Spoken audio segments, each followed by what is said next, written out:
right, Michael Robinson, Josh McCown, and Josh Norman. We're here at a time when all of our emotions and our nerves are very raw. We saw George Floyd die under a police officer's knee, two other police officers on him, and another police officer standing over him. And this is following Ahmaud Arbery and Breonna Taylor, and so many instances that have inflamed some of the reaction that we're getting. And Josh Norman, I want to start with you because, okay, this is a football network. You're a football player. You've all been football players.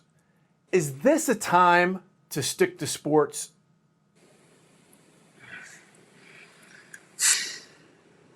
Well, for me personally, this time should all be praying. I think this is a time we definitely need to take out and reflect, because it's I think in the last days, these are biblical proportions that we're talking about, where everything is going on. It's definitely one of those times where racism has been at its highest point since Jim Crow. And I think that, you go all the way back from that time. I mean, there's been plenty of cases where, we've been band-aiding what has been going on. And when you look at it, decade after decade after decade, these racist events have occurred. There have been band-aids pulled over. But now we're here in the new millennium, 2020, you could say, and that band-aid has been pulled off. And you see what it really is for those who have blinders on and don't really want to see, what it is to go through life in America as a black man. You see what it is.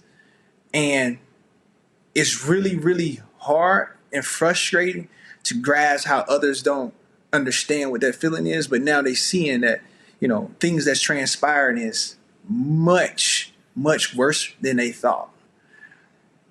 And as I go back to that Band-Aid analogy, we need to sew that up.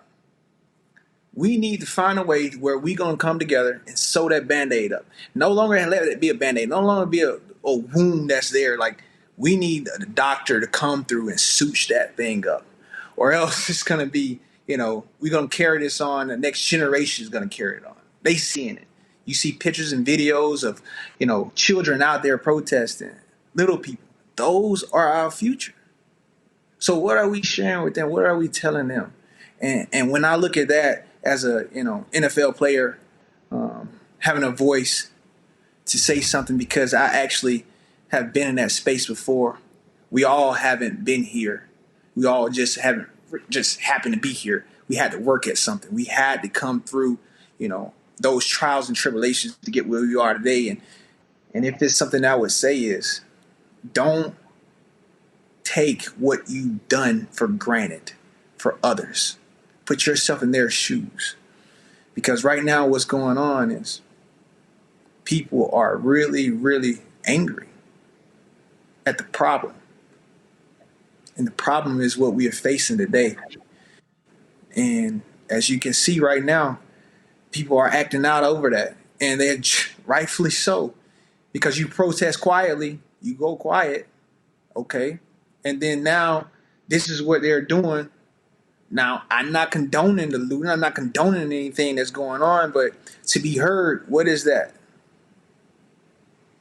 So I just think that when you look at it, the overall scope of everything,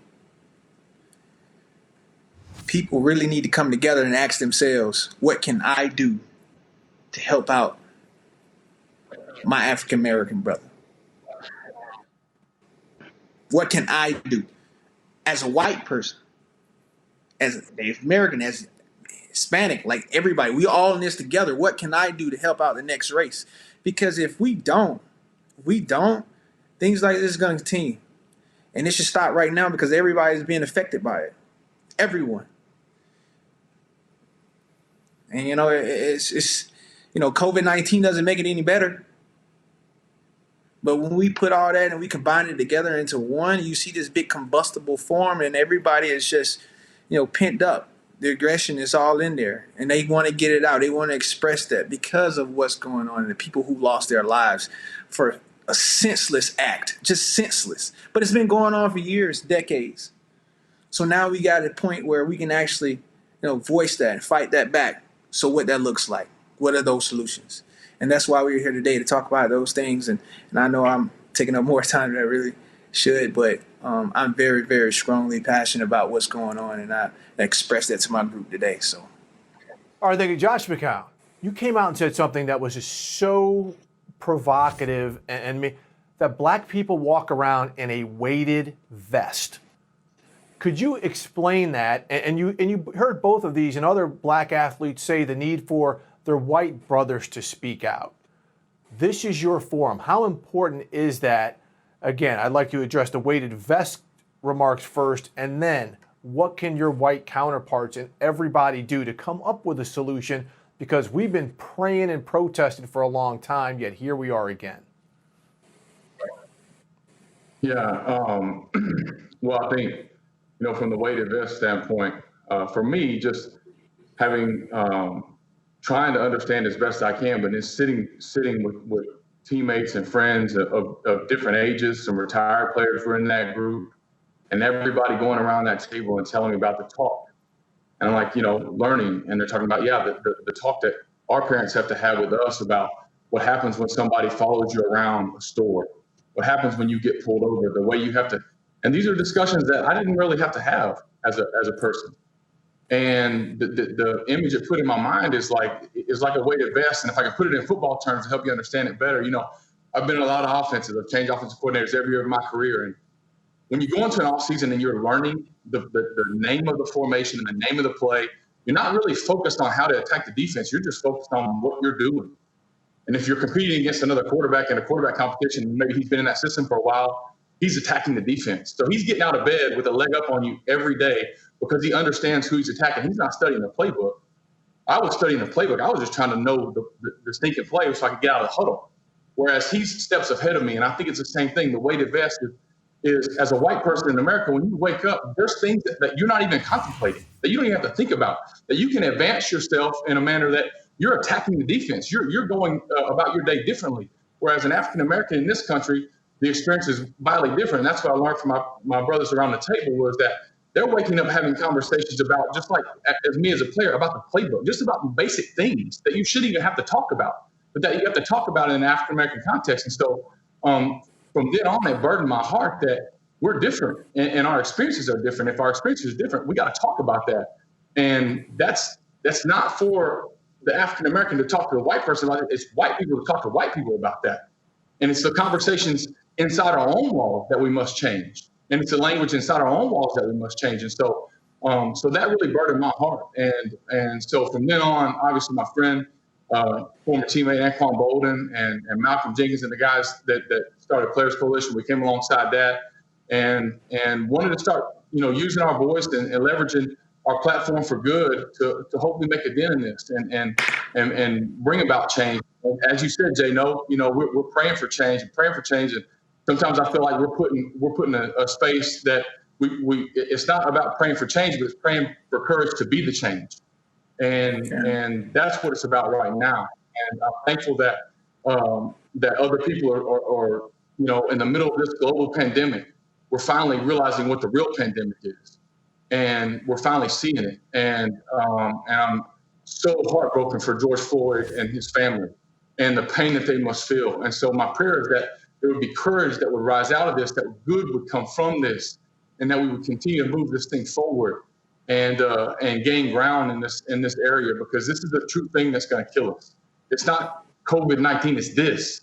And this is what we have to fight against. And it's on us as white people to step up, to have conversations with one another, that we start to change and break the cycles or generational cycles of racism that we see throughout our country.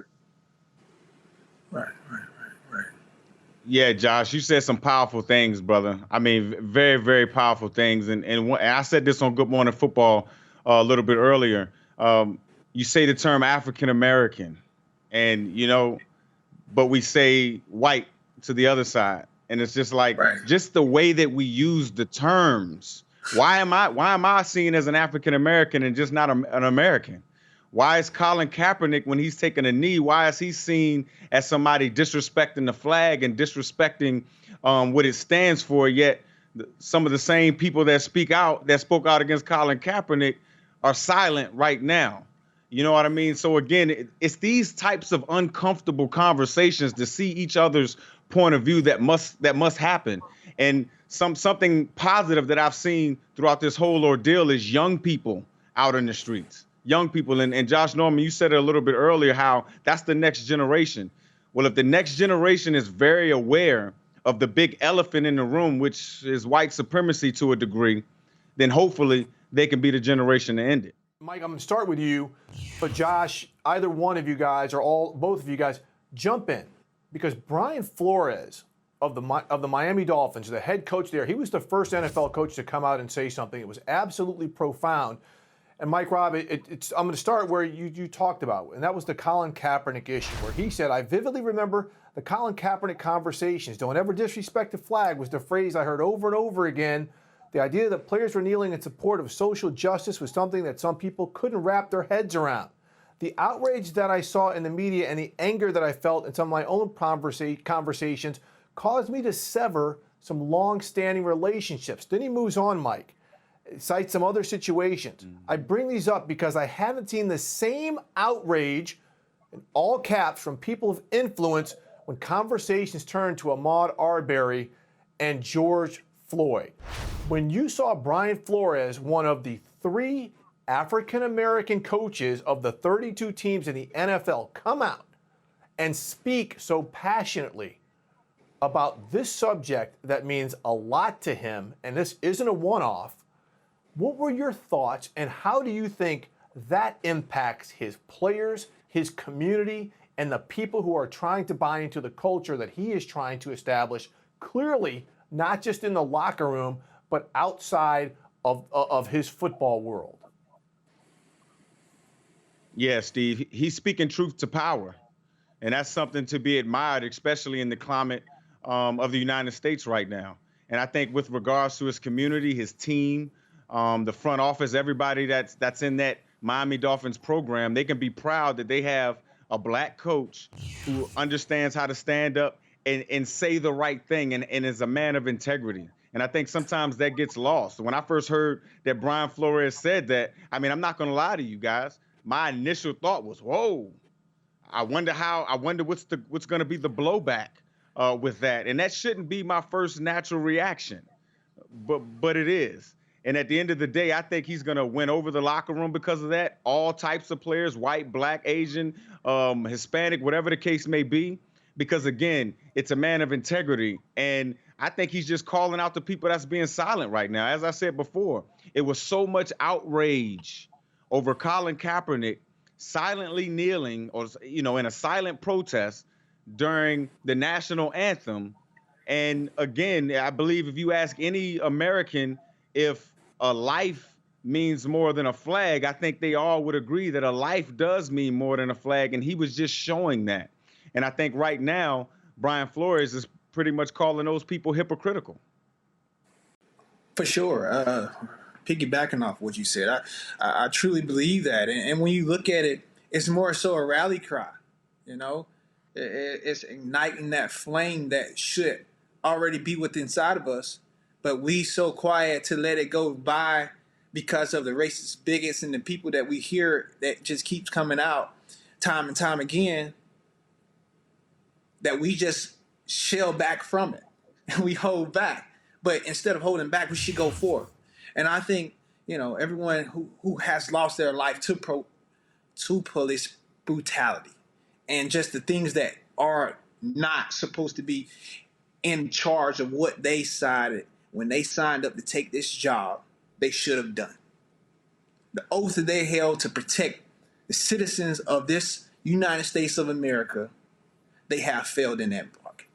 And when, Coach Flores, he brought up the points of what he was making, it goes back to you have to look at not only yourself in the mirror, but the people who you associate with and say like, man, you guys really felt that way? You really felt that way? Well, I can no longer accept being a part of what you stand for as a friend. And that's hard, when you go through those decisions. But at the same time, it shouldn't be. It shouldn't be. Because racism should stand no place in no part of this world that we live in. We all creating one image. I believe, I said it earlier, that's God's image, all in his likeness. But what really needs to change is we really do need to have that honest conversation with ourselves. I mean, not only black people, but white people need to really look at it as like demanding change and being held accountable for some of the things that they see and the people who they know that is blatantly racist. I mean, when you look at it, it's a lot of Karens that's still going around that haven't been unveiled. I think social media shows that. But at the same time, you keep putting those people on blast, and then some people pick it up, and then they know that, oh, yeah, we want to stay away from that person. Oh, that person loses his job. Oh, something happened where he don't get demoted because of it. Because that should have no place in this world that we living in. I mean, you point that out. I don't think I had an encounter where I can say, either, a black person, a white person I ran into where I felt like, okay, that person is born racist. I never saw it. Now, it's just me, so I can be wrong. But I never saw anyone born a complete racist. So why is it that we have to go through that in the world we living in now? 2020, might add. Out of all those centuries and years we had to go through the struggle, like, that shouldn't be the case. But it is. So now, it's like, what are we going to do? What onus are we going to take to go out there and make that change in the world you see today? Because what it starts with. It starts with you. If not you, then who? If not when? If not now, when? So I think now is the time that we do that. Now is the time that we do go forth and act responsibly. And I think the three main things here, when you look at it, the initial three main powers, we talked about this in our DB group today, when you look at it. Because we had these meetings that we talk about, and it's God, government, and the church. And before I get into that, I might have to take back over this message. And before I really get in and dive into that, I really think that all of us that's on this call right now is a burning image and a likeness of where our backgrounds are and how we feel affected by what's going on in the world we see right now in America. And if we can have a voice to say something, because we in this league and we have that voice, I'm glad that we're expressing it. I really am. I'm truly glad that we're expressing it and we're bringing it to the forefront, because a lot of people not. They really not. They just sitting back and they watching it. But why watch something when you can actually be a part of something? You want to sit down idly while you watch it happen, or you want to, go out there and make change with it? And that's why, I really appreciate coming on here, because, speaking about this is something that has endured to me, because I've seen it. I've dealt with it. So it's something that it needs to be addressed and it needs to be dealt with, like, now. I think Brian Flores is just exemplifying leadership. I think as a coach, you talk to your players when you're going through workouts and in the middle of a game, and Mike, Rob, Jay, you guys know this. Leaders are the guys that call when something's not right with the team. They call them out. They step into a conversation and they step into uncomfortable situations and they call it out and they say, "No, team, we're going to go this way. This is how it's got to be." And I think Brian Flores did that powerfully when he called everything out. And he stepped into it with courage, and I think he's exemplifying that for his team. And he's saying, let's get unified behind something, just like you want your team to do. So it's a hats off. I have a ton of respect, and I would imagine that Coach Flores throughout his whole locker room has gained nothing but respect for doing that. And hopefully in the coming days we'll see more and more head coaches step up into that realm. Josh Norman, Josh McCown, you're both involved in the Players Coalition, but Josh Norman, I want to start with you. And Mike, I want you to chime in with this because of everything you do down in your hometown in Richmond, Virginia. But Josh Norman, the Players Coalition put out a message, you shot it out there about the impact that it's having, the money that it's giving to education, the laws that it's helped change, the police activity and the action, the results you've been able to generate. and you see this, and you know you guys are doing well, but here we are again. It's like 2016, where it's an election year. Tensions are inflamed over police shootings. It seems on the surface that we're on a hamster wheel. And again, Josh Norman, you start this off because there is impact being done by players and teams. And what can you tell us about that so we just don't feel like you said, to start this off, that we're back to to where things were since Jim Crow? Well, I would say that there are organizations that's out there that are doing things to try to move this needle, because it definitely need to be moved. It need to be moved quick, fast, and in a hurry.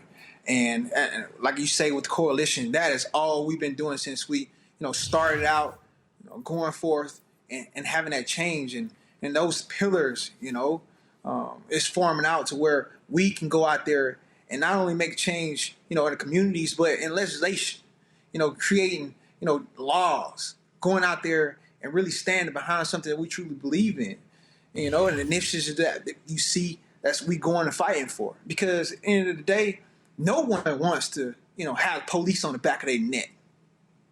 Like, come on, that's senseless. So when you go out there and you fight for those things, not only in the community, but you change legislation, you change laws because of what you see happening, man, like that goes not even a long way. That goes to changing what it was before in general to now turning around. You can't go into any type of government system and say that, hey, look, this was the law back then, but no, now it's changed to it's totally different. You can't do that. You can't have to where you restrain somebody and put your neck on their throat. You can't tie a man down with 4 people to 1. You can't do that. There's proper manageable ways to go about taming somebody and treating them with decency when you're doing it, especially when the guy's unarmed. It's proper ways in handling all the situations that you go into. Even when you accept that badge, it's an honor code behind that. I believe this. I'll take this. I believe this. All the people who protect and serve America, and not just America, but in the world, are heroes. They're all heroes. Have a badge of honor and courage about them to go out and do their duties. No matter if you're a doctor, teacher, lawyer, a fireman, a police officer. Okay? You all are heroes. Now, with that, it also, when you hear it all the time in these TV shows who make people out to be bigger than life, you look at that and you look at, okay, with great power becomes a great responsibility. You ask yourself that, and you look at all the heroes that's out there in the world right now that, are preparing to help others, who take that code of honor and that ethic code to do everything they can for the individual that they're helping within society. So when you look at that and you take that honor code to whom much is given, much is required, and you also, with great power, becomes great responsibility, you're letting the company, you letting everybody down when you do stuff as such, as senseless as that act. You letting your oath down that you sworn to protect and serve everyone. And so, therefore, those responsibilities become more so heightened.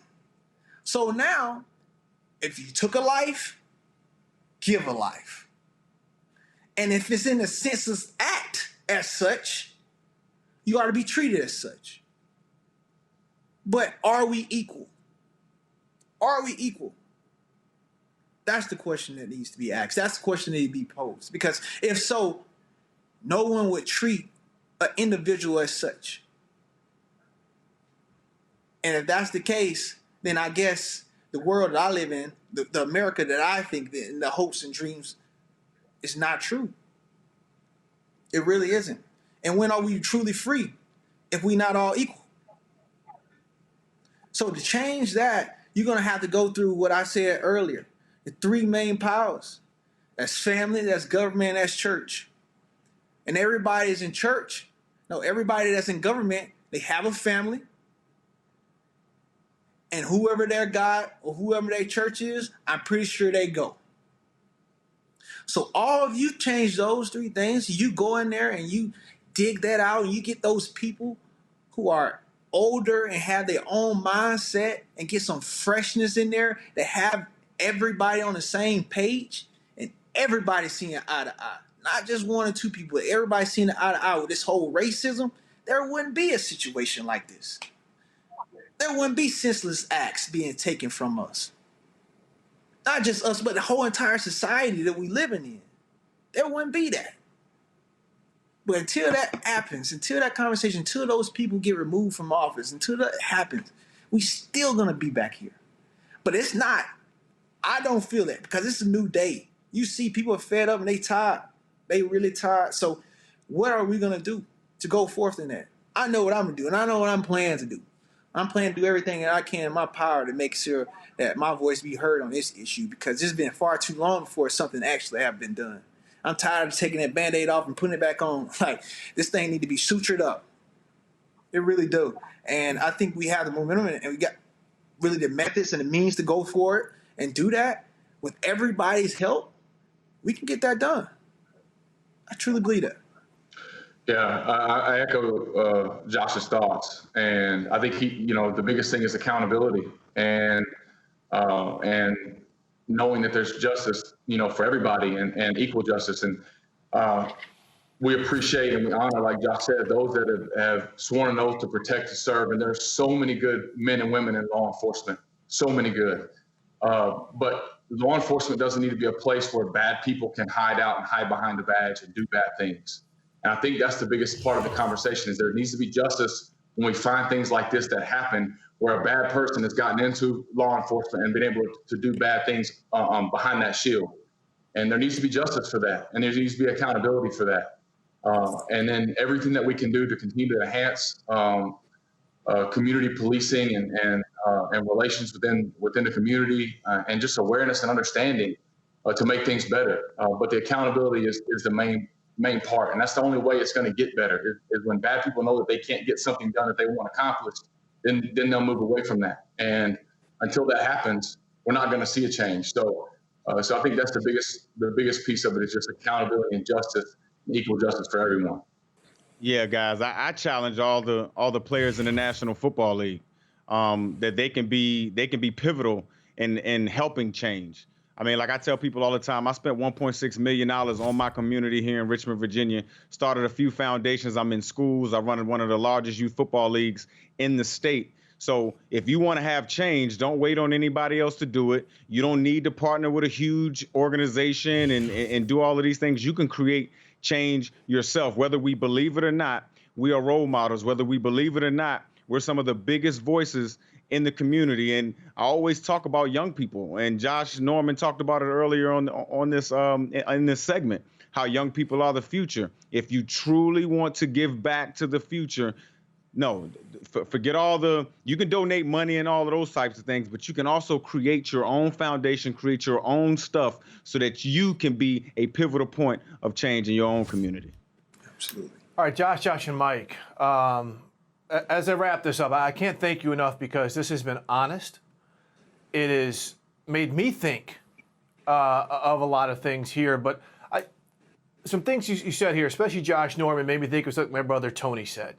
And that is looking in the mirror. Because too often we look in the mirror and we see ourselves. And in society, we look at society and we see that. But what you all are doing, encouraging others to do, is make that mirror a window.